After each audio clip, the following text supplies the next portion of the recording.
Yeah, let's go ahead and start. Atharwala ji.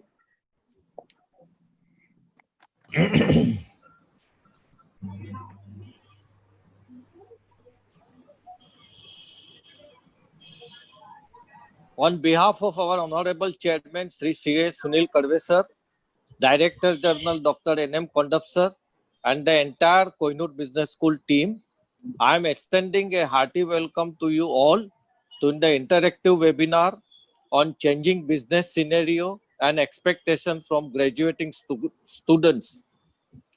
Because of heavy demand and limitations of Zoom platform, we are also telecasting the program on YouTube. Also, because of the demand of those who could not attend today's webinar, we are recording it also. Now, let me introduce to you our distinguished panelists. I start with Chaya Sehgal. Chaya Sehgal is the alumnus of prestigious Institute of Chemical Technology, ICT, Mumbai. Earlier, it was UDCT, University Department of Chemical Technology, and Jamnalal Bajaj Institute of Management Studies. In a career spanning over almost 4 decades, she began her career from HPCL in finance department until it was disrupted by her entrepreneurial calling to set up the Winning Edge, a venture committed to mentor the budding entrepreneurs. She was elected as the president of Bombay Management Association during 2019-2020. She was awarded with corporate contribution in higher education by the Higher Education Forum. Now I introduce our Director General, Dr. N.M. Kondaf sir. Dr. N.M. Kondaf sir is at present the Director General of Kohinoor Business School. He has more than 4 decades of industry as well as academic experience. He is an eminent educationist. He was the chairman of Western Regional Committee of AICT from 2011 to 2017. He is also the former Vice Chancellor of NMIMS University. Then now I introduce Mr. Anand Singhania, is the CEO of JK Enterprises. He has been closely associated with Bombay Management Association, FICCI, and other industrial and public association. He is the past president of Bombay Management Association. Mr. P.C. Kandpal is the MD and CEO of SBI General Insurance. He is a seasoned banker with 3 decades of professional experience in financial services and digitalization. Mr. Girish Vardadkar is the CEO and EVP of Sogeti India Capgemini Group with expertise in information systems and product engineering services. Mr. Chaitanya Sathe is the VP and Center Head, Tata Consultancy Service, Mumbai. He has experience of 3 decades in strategic management and overseas consultancy projects. Over to Chaya now. Thank you, sir. I need to begin with first thanking everyone. First of all, to Kohinoor Business School. My association with the school began last year when I came to address the incoming batch. And look at me today, I'm going to talk to that same batch while it is going to be an outgoing batch. So it sort of feels very nice.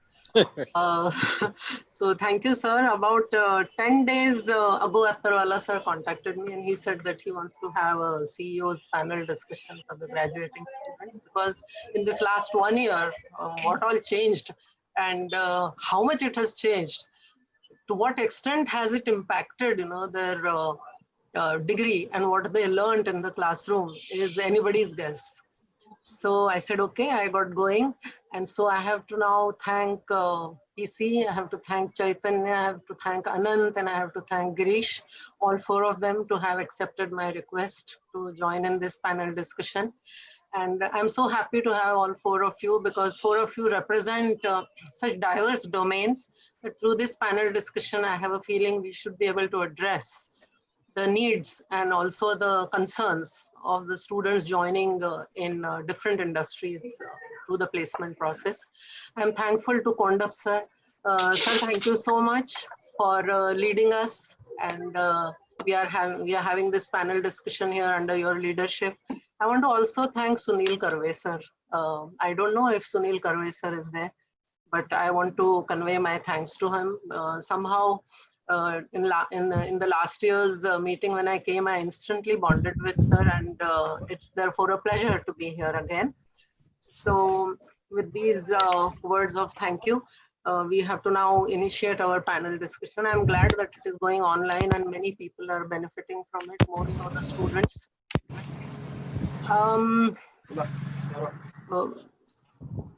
I am having a certain set of questions and certain agenda for it, and I will go about it that way. But just to give a small idea about how it works and why we are here again, I have prepared some introduction for this, which I will like to share with all of you. So as we know, across the world, the outbreak of corona pandemic has resulted in social isolation, coupled with a looming fear of an impending economic crisis. It has posed a special challenge for the process of education in particular. Sir, some background noise has to be taken care of. One Mr. Saurav Jain needs to, yes, thank you so much. So it has posed a special challenge for the process of education, which since the advent of civilization has been a personalized system for transmission of knowledge and culture from one generation to the next, for which physical presence has always been considered as sine qua non. Over 1.5 billion students and youth across the globe are today affected by school and university closures.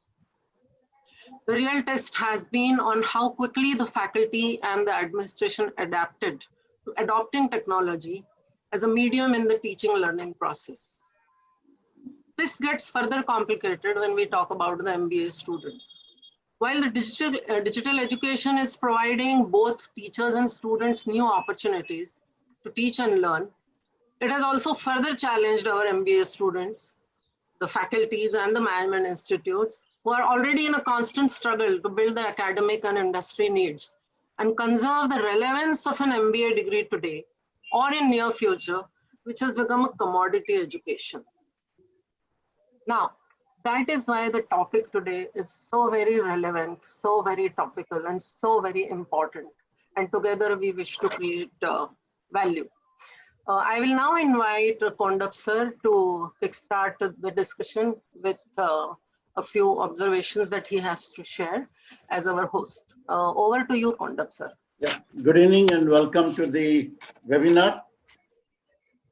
As rightly said by Winston Churchill, never let good criteria go to waste. It is an opportunity to do many things. To us, whether it is business, whether it is education, it is an opportunity.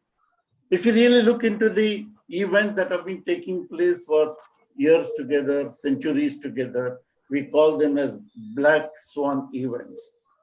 And when we talk of these events, extreme rarity, extreme impact, and widespread instances, all these black swan events are affected.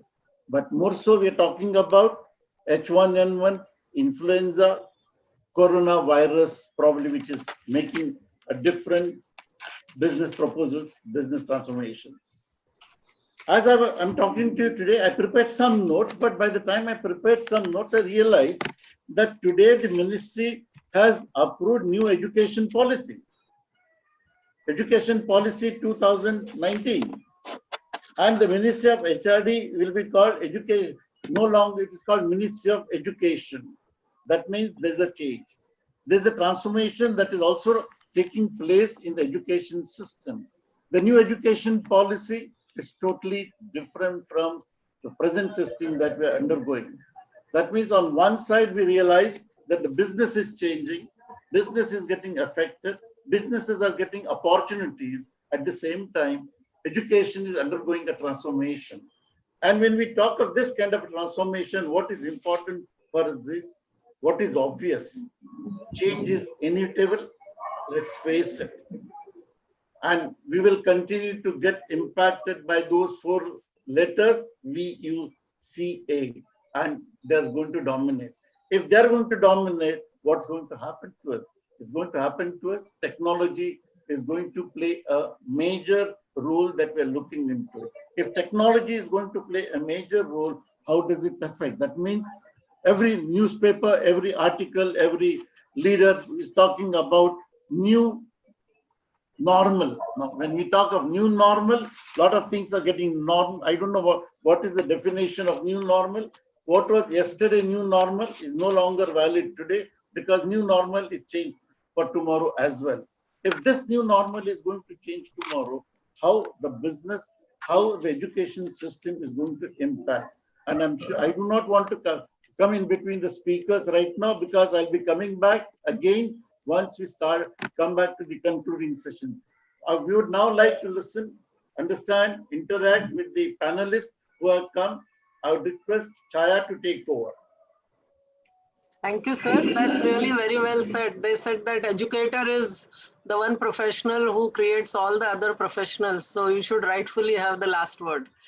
So now I have to move on with my panel discussion. And yes, I hope through this panel discussion, the black swan gets a blue ocean to dive in. And we find some kind of an exclusive and novel solution for the problems that we are looking at. So I'm going to ask one very basic question, and that is, what has this current scenario taught the businesses?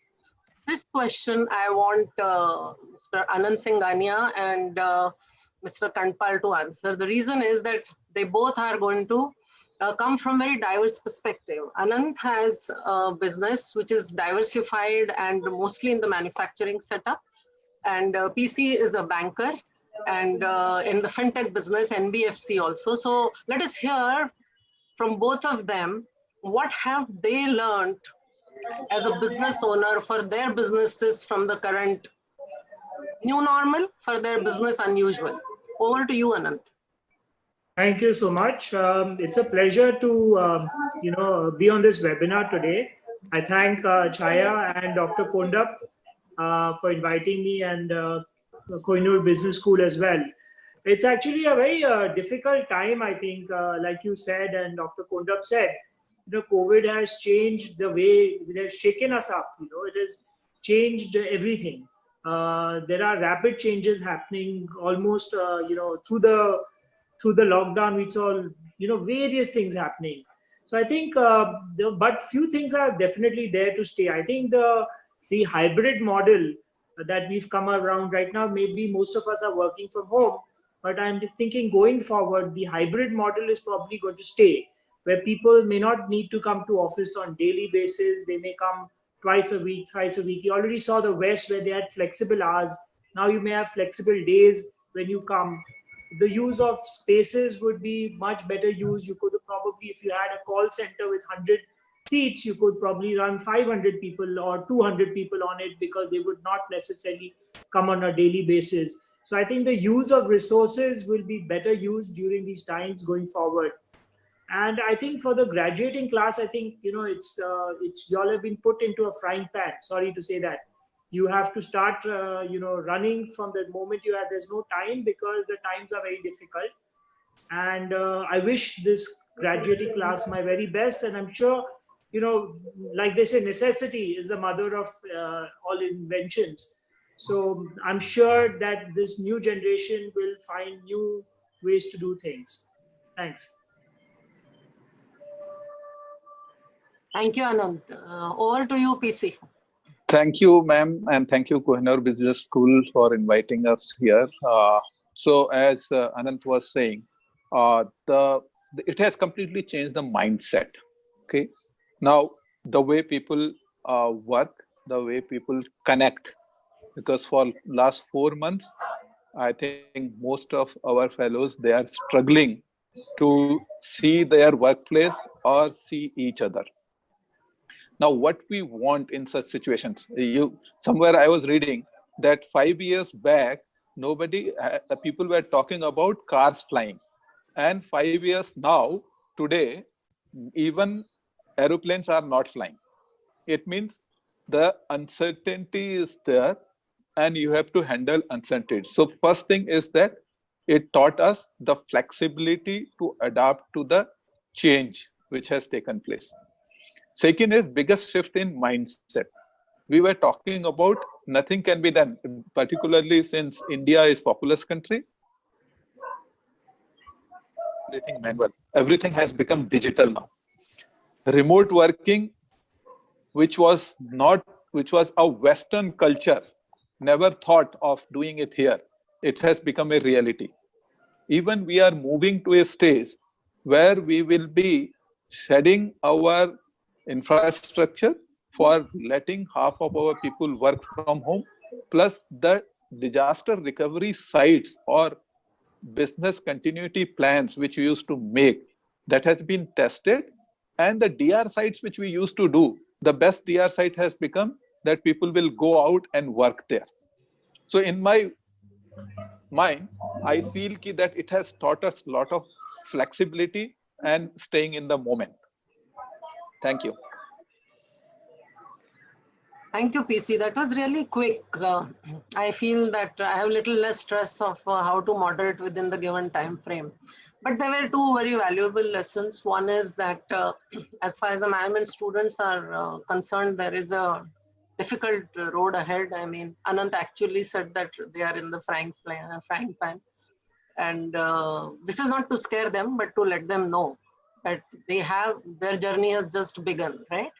And of course, PC, the way he talked about being flexible and also being mindful of the fact that there will always remain an element of uncertainty, however assured you may feel and however comfortable you may feel in the existing circumstances where you are, because you haven't faced that kind of an uncertainty ever before.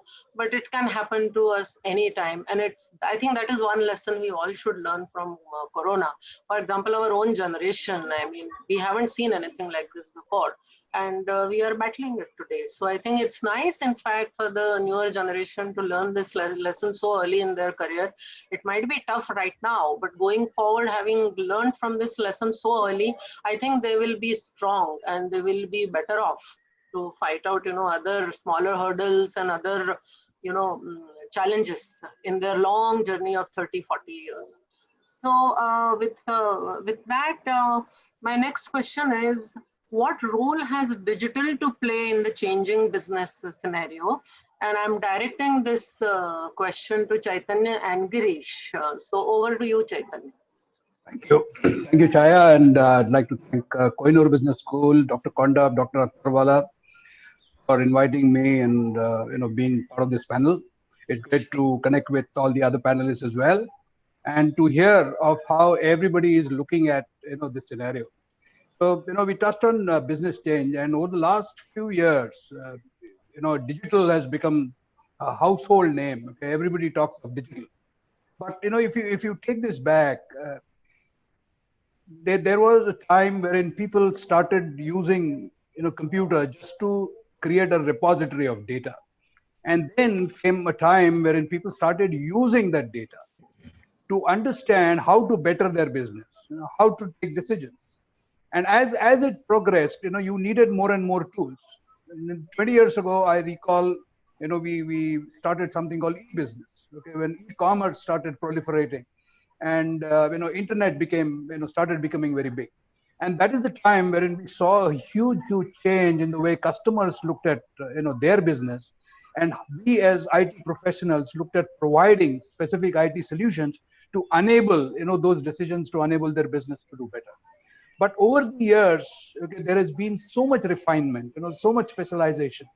And it has reached a point over the last 5 years, as I see, wherein, everybody is jostling to understand the customer better.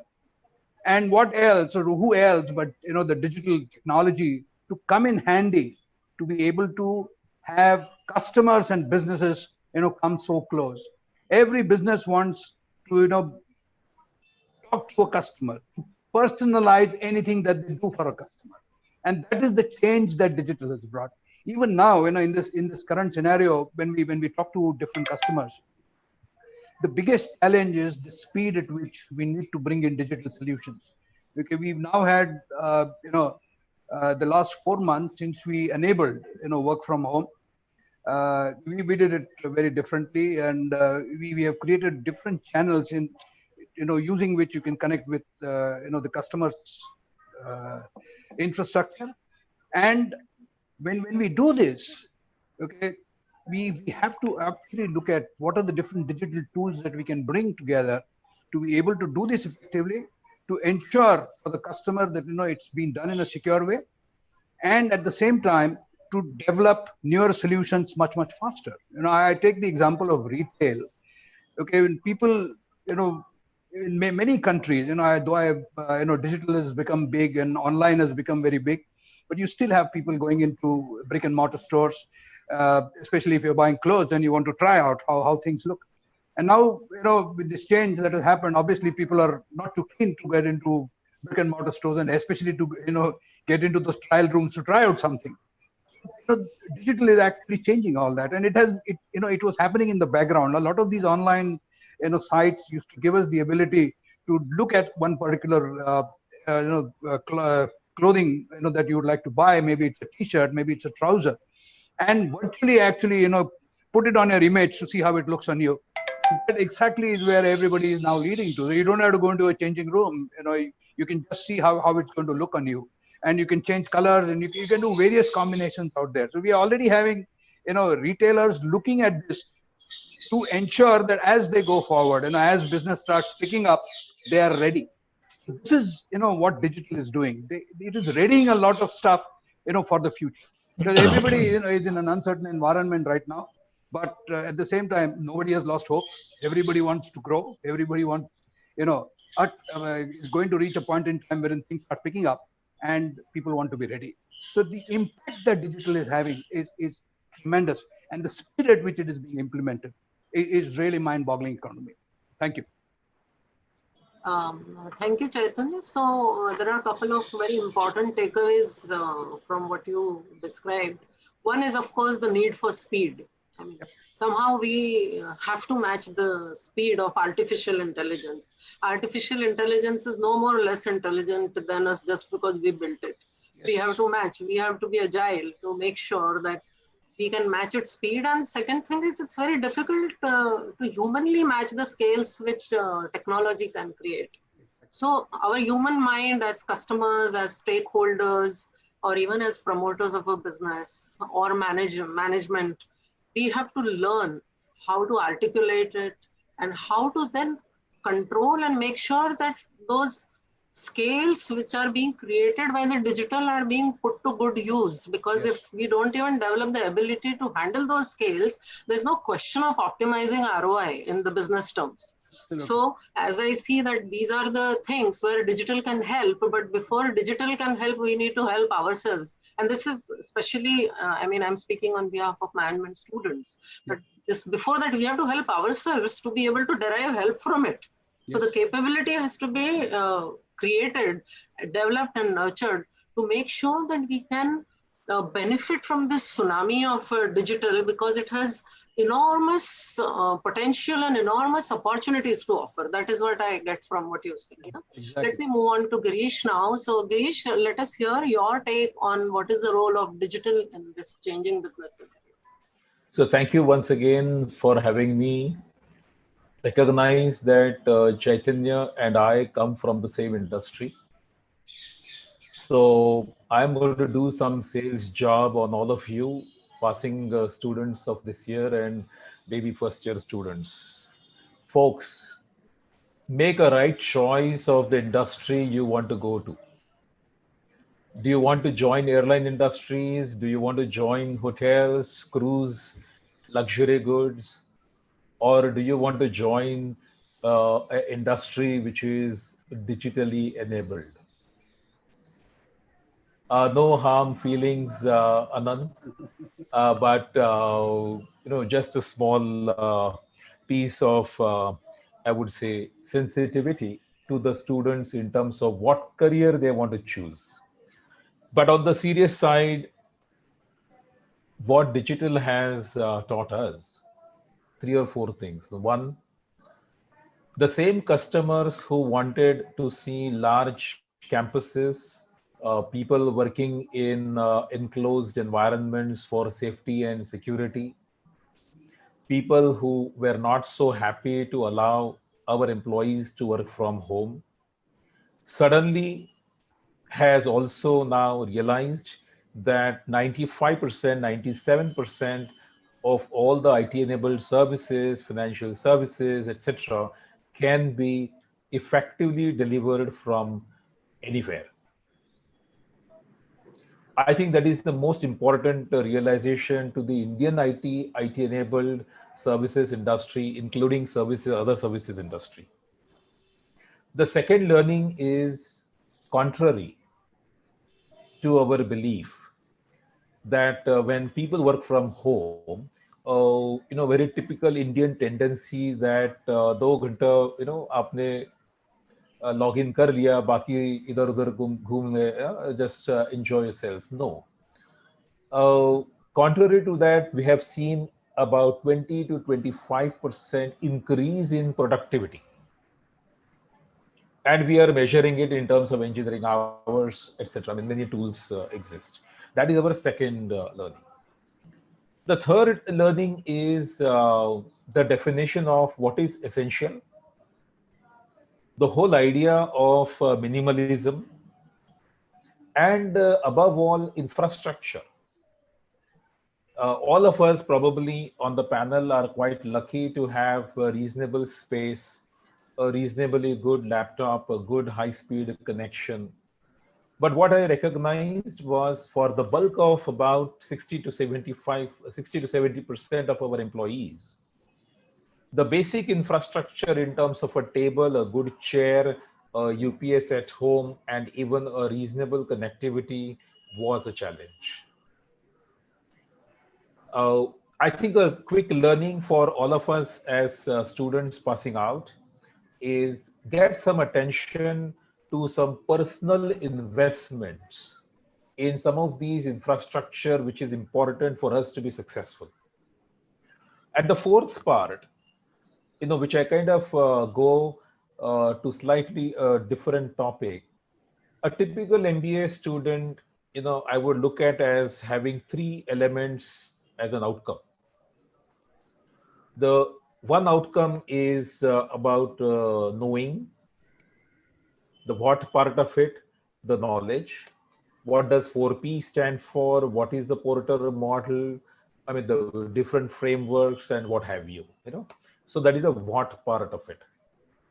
The second part, I would call it, is the doing, execution.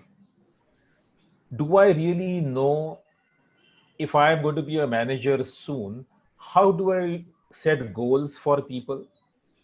How do I do performance appraisals of people?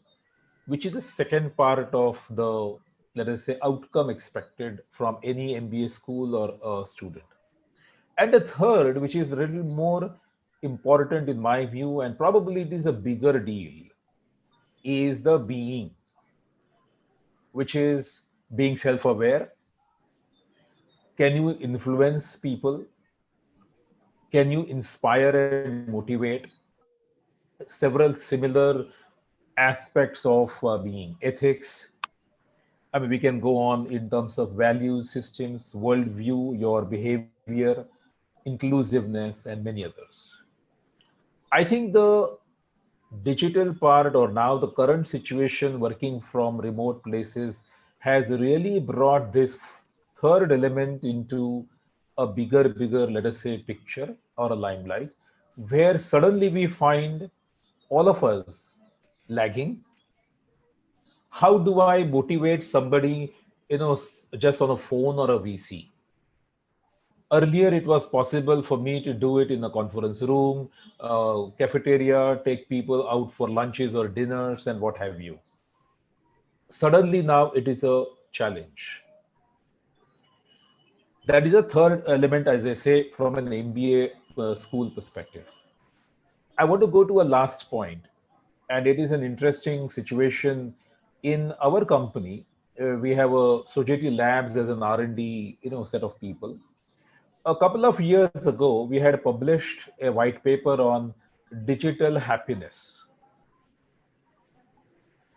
Has digital technology brought in true sense, happiness to all its users, or it has done something else? I'm not going to get into the discussion right now, but suffices for me to state that while it has created huge opportunities on one hand for a certain group of employees, certain group of entrepreneurs, certain set of businesses, certainly it has also thrown a few other businesses, people and the like into a very, very difficult challenge. What I would urge at this stage is one, look at the positive or the opportunity side of deploying the digital technology. However, we should also now move towards accepting that this pandemic is going to be there for a while. How do we get back to the analog world? Because in the analog world, there are many, many lives and livelihoods which are still struggling. I'll stop here. Okay, thank you, Girish. Very nice. Actually, you so smoothly steered the discussion towards what are the expectations of corporates from management students, which was anyway my next question. And the last question now, because during our discussion in the initial stages, we evaluated the topic from corporates perspective. Now we have to evaluate the topic from the perspective of what corporates therefore now expect management students to possess in terms of their knowledge, skills, and attitudes. So thank you for taking us there. So I will now direct this question to PC. PC, tell us as a recruiter, as a corporate recruiter, what are your expectations now from the graduating management students to the new business? Yeah. Often there is a conflict between whether I should be a specialist or I should be a generalist. But when you come in the company, you will realize that some people learn at the company's cost. So when you enter inside, enter as a journalist, be a supatra for getting the knowledge, and then thereafter have a specialization at the cost of the company. If the company sees value in you, they will retain you, or you have got world at large at your disposal, you can go anywhere. So most of the places when we were doing MBA, I think that time we were thinking everybody wanted to go in mergers and acquisitions. But how many mergers acquisitions took place thereafter? Rather, I see now when I deal with investment bankers, most of those who are doing this merger and acquisitions does not have MBA degree in a merger and acquisition. They are simple MBAs. So your world opens now, and you have to go with an open mind. What counts in a job is attitude. So if you go with a positive attitude and attitude of contributing further, so we call it entrepreneurship attitude. So entrepreneur owns the business and his motive is to take the business to new heights. So same way, wherever you go, if you do that, your talent will be recognized. Rather, you will develop passion for doing something which will again be recognized. And while you do, you will come and learn a lot of nuances relating to that. And you attract those kind of people who will give you knowledge. I often say the first time you invest in a share and you will find in the newspaper, whenever that company's news is coming, your mind will attract that. Immediately your mind will go to that. So similarly, in any area, if you want to develop skills or competence in one area, you will attract right kind of people who will be giving you that knowledge, right kind of books, right kind of training in that area. So my suggestion to people is, to the students is, go play with the open mind, go as journalist. You have learned a lot. MBA gives you 10 years advantage. So you could have learned all these things going in business again, but by doing an MBA, you have learned those which you would have learned in 10 years in 1.5 years. That is to your advantage.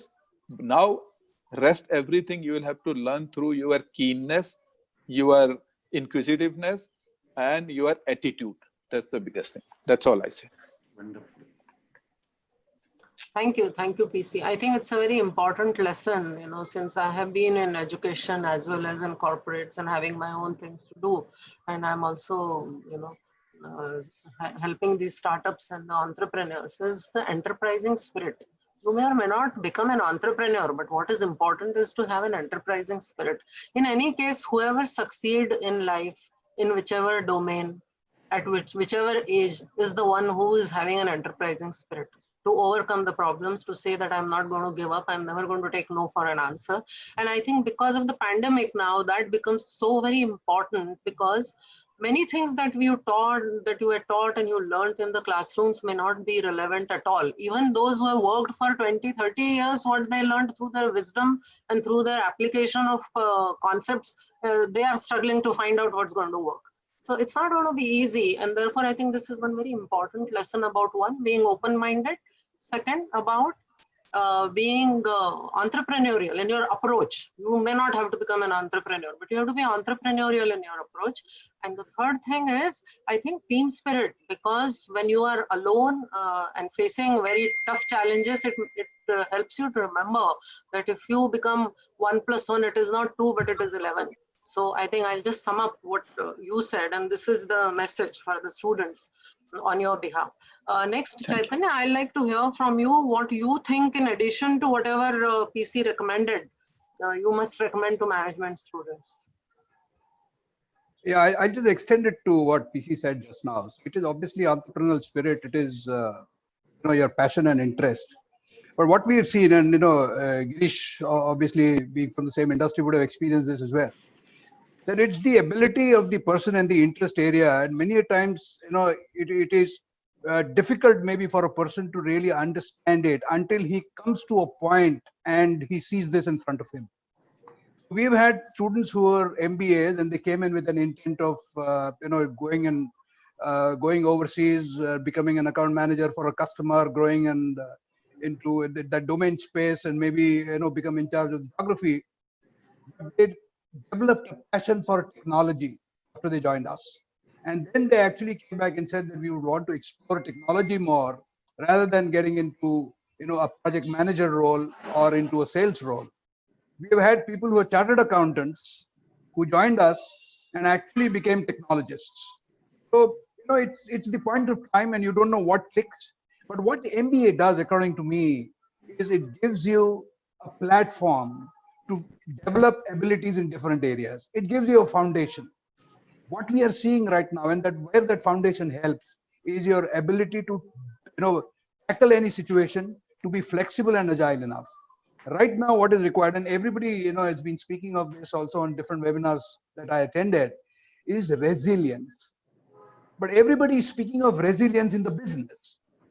What I see is resilience in the person. The current situation actually is bringing that, or should bring that resilience out. Okay, you have to be able to lead a team.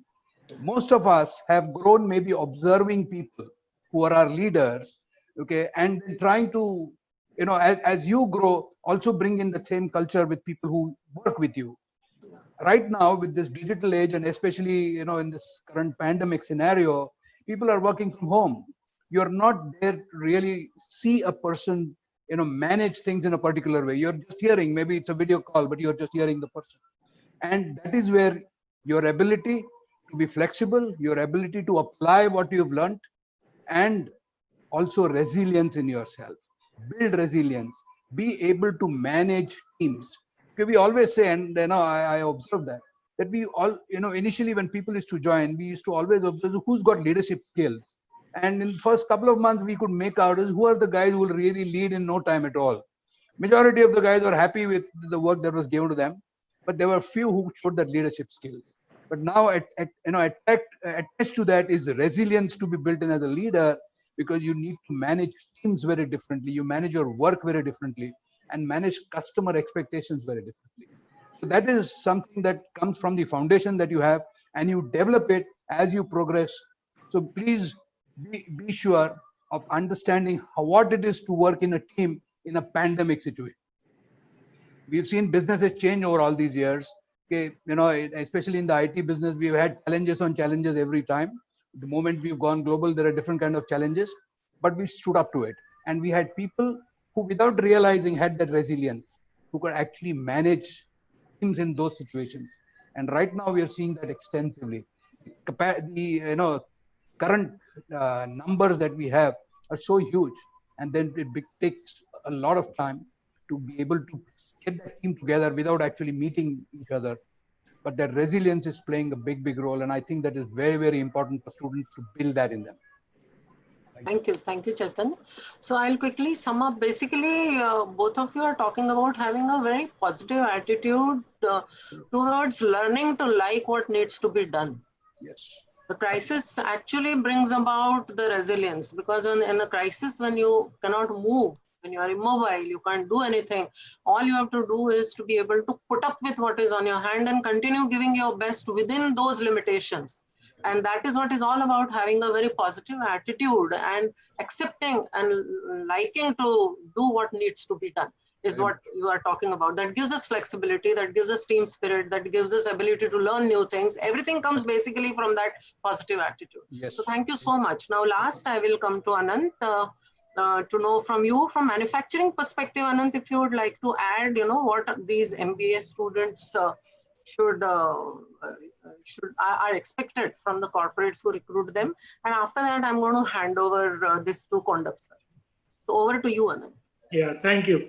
So I think if I look at what's expected from the MBA students, let's just understand what's the landscape. What's the business scenario changing to? India is just about 5% of global GDP in terms of manufacturing.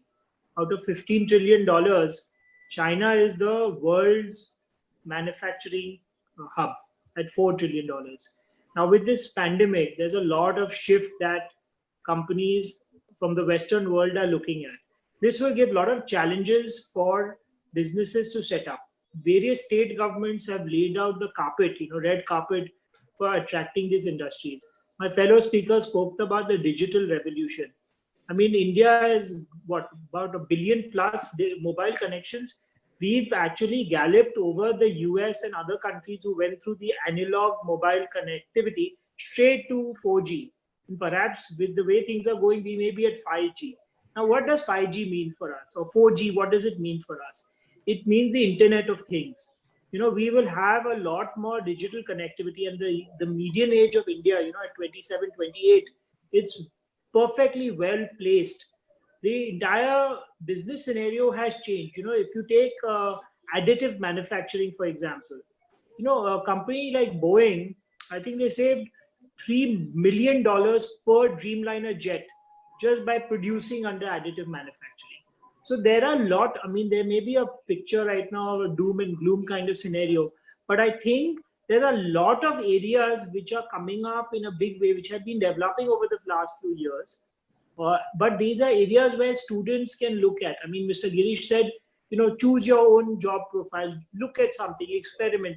So there's a lot of that. Services, which is around 60% of the GDP of India, is another area where people can look at, whether it's manufacturing or services. There's a lot to learn. I'd like to just leave 2-3 points as far as work from home and, the hybrid model that I touched upon. I think, in one of the values that I think which are very important is, integrity and discipline.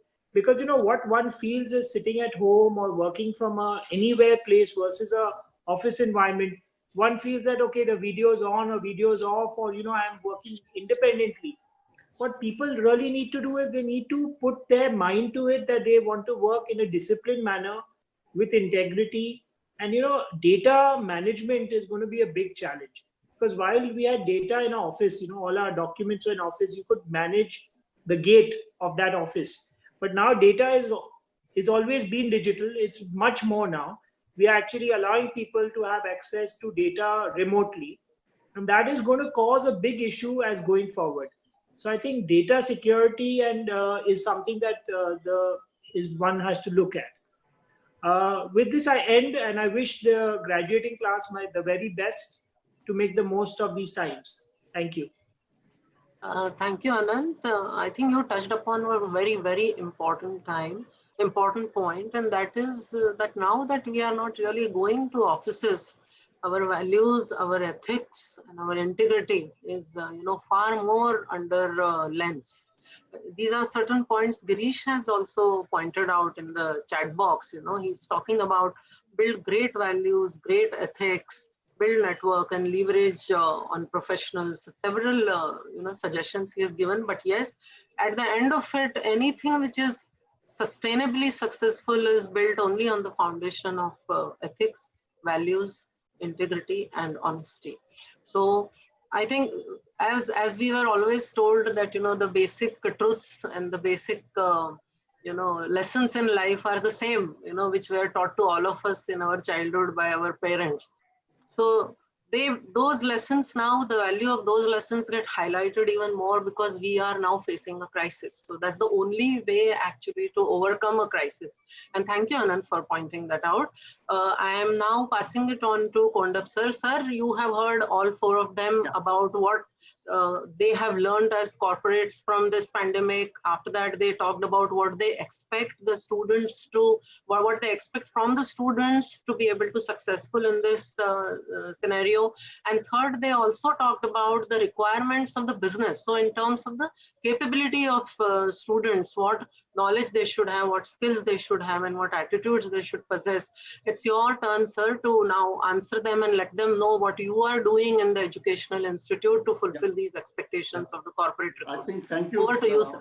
My colleagues, for excellent input that you have given it to us.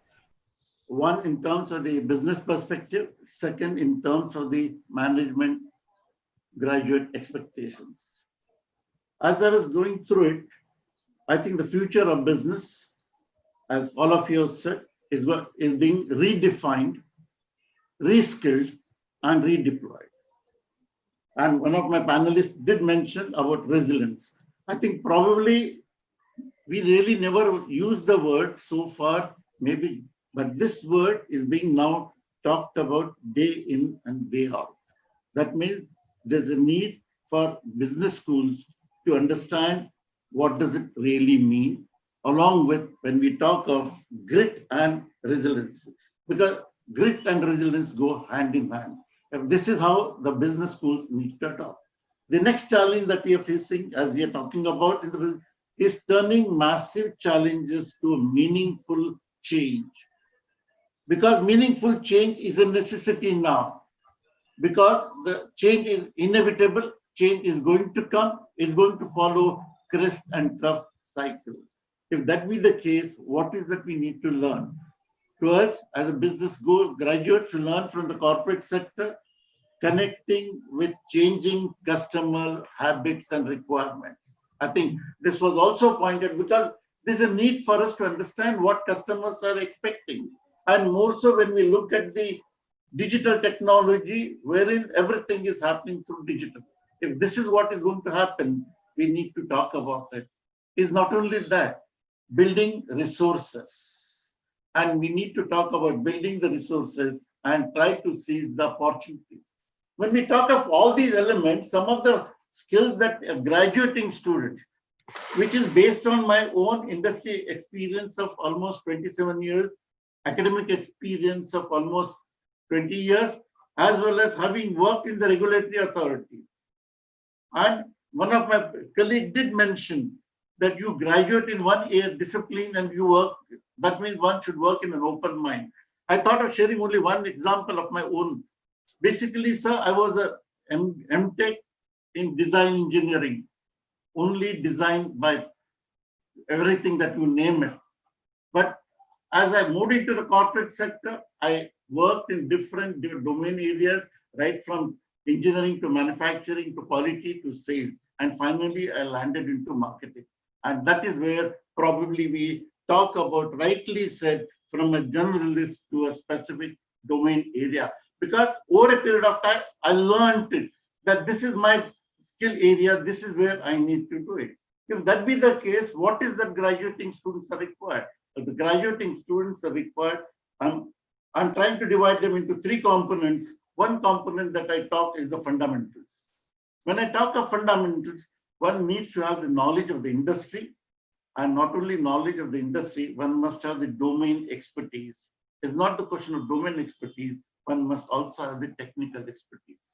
Unless there is a technical expertise, the shallow knowledge will never take us to the bottom, because we need to go to the bottom of the sea that to understand what is there in the sea. There's no point in just swimming on the sea shore and saying that, yes, I'm a good swimmer. We cannot be a good swimmer unless we go and find out the intricacies that are involved. So I call them as fundamentals which a graduating student or a management graduate must do. Obviously, the second and most important thing is the business analytics, AI, technology. I think all of you are dealt in, and that is where the business schools are now required to integrate technology as a part of our curriculum. Now, the change that is going to come in, and this is my experience, there's no longer teaching as an institute. Probably there's a movement, learning to learn. Learning to learn is going to be an ongoing issue that's going to talk about. We need to move on into that. When I talk of the skills, I must appreciate the number of skills that have come up. All along, I was thinking that soft skills, communication skills, group discussion, PI, these are all routine things. But the change that is brought in by Corona, maybe earlier, maybe over a period of time, the skills, soft skills have got integrated into what I call is crucial skills. Skills are the currency of the future. Now, when we talk of currency of the future, most important thing is gratitude. Now, there's enough cause for negativity, dejection, panic. No, if that be the case, I think there's a need for the business schools to ensure that how do they overcome. Probably we need to bring on more corporate on this kind of situation, give them the situation. Probably all the corporate, my colleagues are there, they must be struggling day in and day out. The situation has come. A simple example, what we talked about in probably December 2019 up to 15 December 2019, no one talked about Corona. And suddenly Corona has changed the entire business scenario and how these CEOs, leaders of the corporate have. So we need to understand this. And most important thing is creativity, persuasion, and adaptability. And couple of points, probably after this, I would like some of my corporate colleagues to throw some light on two words. Then I will come back before I close. Patience and perseverance. That's going to be the biggest challenge in the corporate sector. Corporate sector would like to know what patience I'm having it, what perseverance level that I'm talking about, and risk management and risk mitigation. Risk management and risk mitigation are going to be the buzzword in the future, and therefore it's essential that we get on to this kind of a crucial skill that we're talking about. And when we talk of this kind of a thing, we need to, the last word of mine, because I don't want to cross beyond 1 more minute, connect, collaborate, and communicate. Unless we connect, we collaborate, we communicate, it's going to be difficult task. And not only that, it is essential that we articulate and start assuming the responsibility. Responsibility becomes the key dimension when we talk of this kind of a changing scenario, and get the confidence level of the management that we are talking about. And finally, we need to talk about demonstrate the integrity, independent, and critical thinking. These are the dimensions that are coming in. If these dimensions are coming in, I would like to request my panel members to give, maybe they can take 1 minute. I was just trying to read some of the views of the CEOs. And they have been talking about some of the words which are being used time and again. The one is the trust. The second one that is coming up is engaging. And the third one that is talking about is honesty. Why these words are being talked more often now than in the past? I request my panel members to throw some light on us, because to us, it's a learning. Over to you, Chaya. I want just response for these 3 words. Thank you, sir. I'm going to request Girish to respond to this because Girish, you missed out on your second turn, and as a moderator, I have to be very fair. And you have been, I think, very, very nice to post your views on chat. You know, while you are not getting an opportunity to speak, sir has given an opportunity, and I want you to take that and speak. Yes, thank you very much. Sir, on the first part of patience, Yeah. when we are younger, we have long time, but we're extremely impatient and in a hurry. Okay. As we grow up into the rank and file and age, we have less time, but we are more patient. I mean, what should I say, situation. Coming back, Paradox. absolutely. Coming back to your question, number one, engage. Yes. What I meant is, as students get on to their first set of jobs, they have to give more than 100% of themselves. Oh, great, sir. Great. Careers are not built by their managers. Careers are not shaped by anybody else in the organization. They have to take the responsibility for themselves to build the career. That is my first part. Wonderful, sir. The second part is, all of us want to go and join some big brands, foreign brands, what have you, believing that they're all safe havens. Okay. I would encourage that you have now time to experiment. Take a job, a difficult one, experiment with it, fast fail. Maybe you will find your groove very soon, where actually you'll find your passion and therefore be most successful. The third part is, I am a very, very firm believer in networking. Build a set of professionals around you, junior, senior, it doesn't matter, and learn how to leverage this network. At end of the day, success, whether it is in professional life or otherwise, it is all about the relationships we build with people. If the relationships are positive, if they are of loving nature, we are all happy. The last part I would say, and which I have posted, more than 40% of the Harvard graduates a survey suggests, as they become or became C-level people, have had a entry into a jail one day or the other.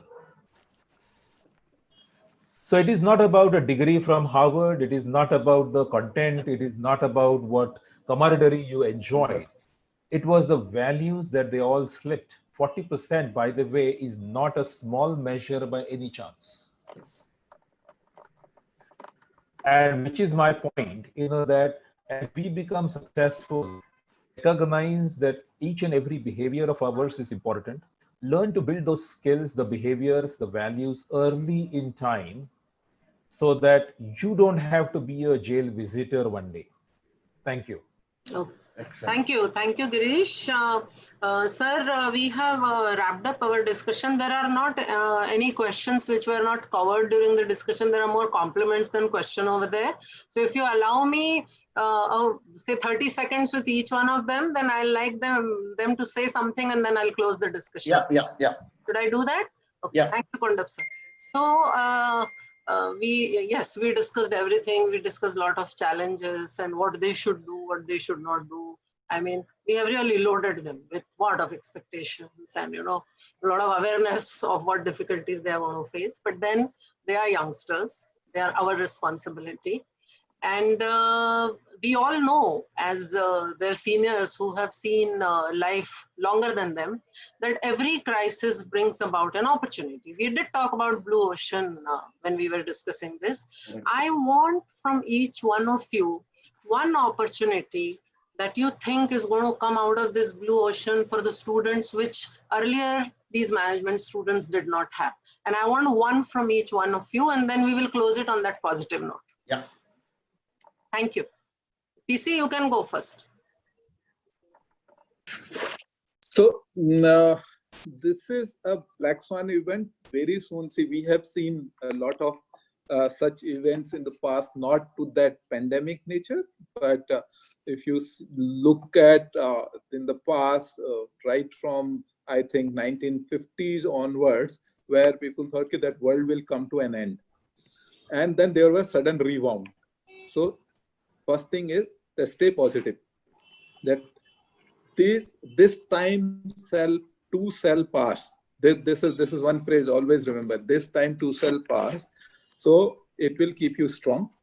Second is that survival of fittest is the norm, not survival of the strongest.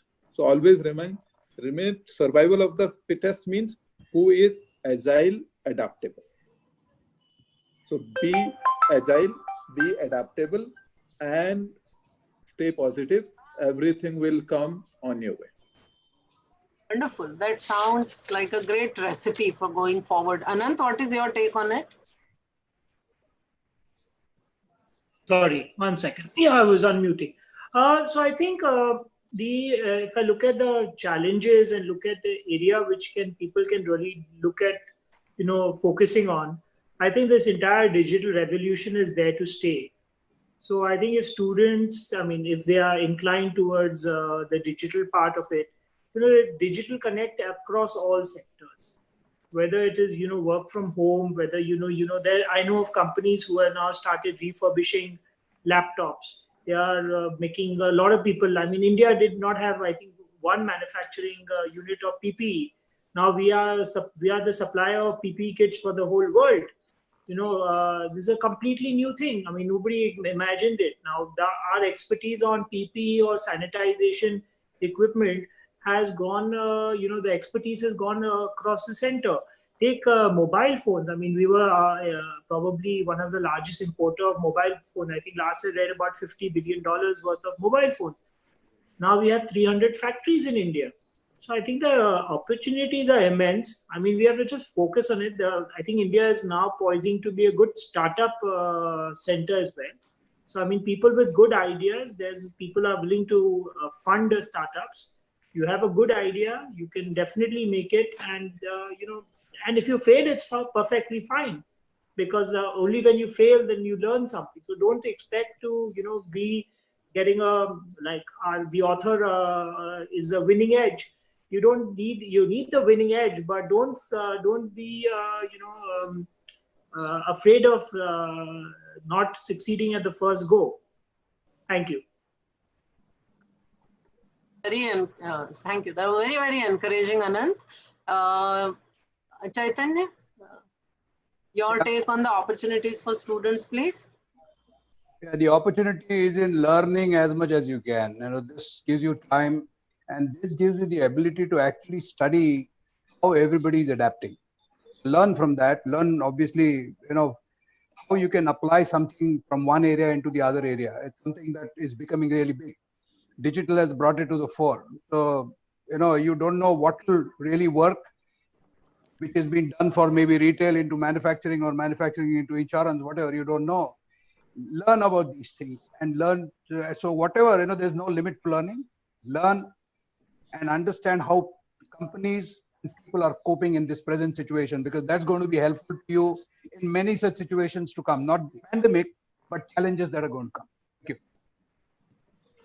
Thank you so much. I think that was so wonderful, and obviously it had to come from a person, who is in a business where more intellectual capital is invested than physical capital. So, I remember from Dr. Mashelkar, we heard this word called knowledge economics. Yes. What you spoke about was actually economics of knowledge. People say that during recessionary times, the businesses should invest in growing their capacities. So as human being, as a management student, you should invest in learning, because that is what you are. Your capital is right now your degree, your ability, and your knowledge.